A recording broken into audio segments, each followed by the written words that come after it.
بسم اللہ الرحمن الرحیم۔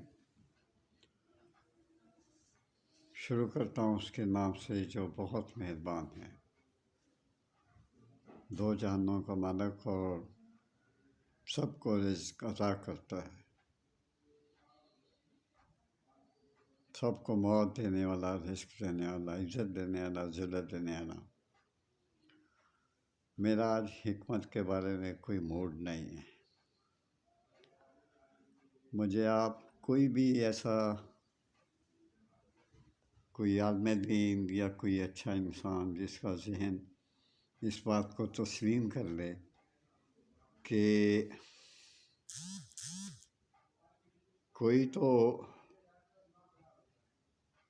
ایسا ہو جو مجھے بتائے کہ خلا کیا ہے۔ 10 صاحبان اس کا ڈیسیژن دے دیتے ہیں، کیا علماء دین اس کے بارے میں میری رہنمائی کر سکتے ہیں؟ میں بہت پریشان رہتا ہوں۔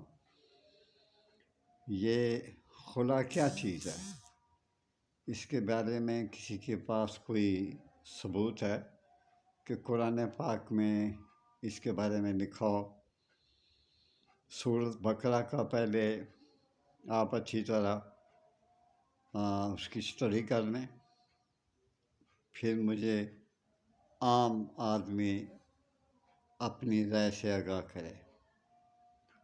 خلا کا ذکر تو پورے قرآن پاک میں نہیں ہے۔ خلا کا مطلب یہ ہوتا ہے جو آج کل چل رہا ہے کہ ایک خاوند نے طلاق دے دی، دوسرے سے شادی کر لی اور پھر اسی خاوند نے اس سے شادی کر لی۔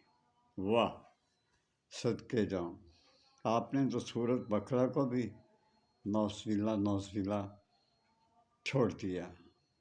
اس کی پہلے اسٹڈی کریں، پھر مجھے اس کے بارے میں بتائیں کہ خلا ہوتی کیا ہے، خلا پہ فیصلے کیوں کیے جاتے ہیں، اس کی وجہ کیا ہے۔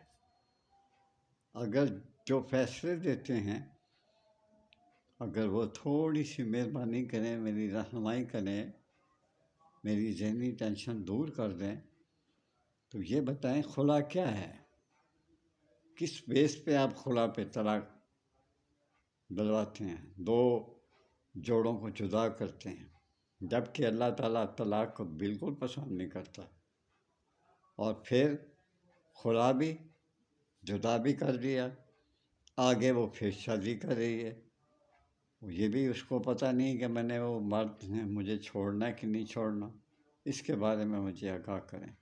بہت مشکور ہوں اور اپنا خیال رکھیے، مجھے اس کا ضرور جواب دیں۔ بہت شکریہ، اللہ آپ کو خوش و خرم رکھے۔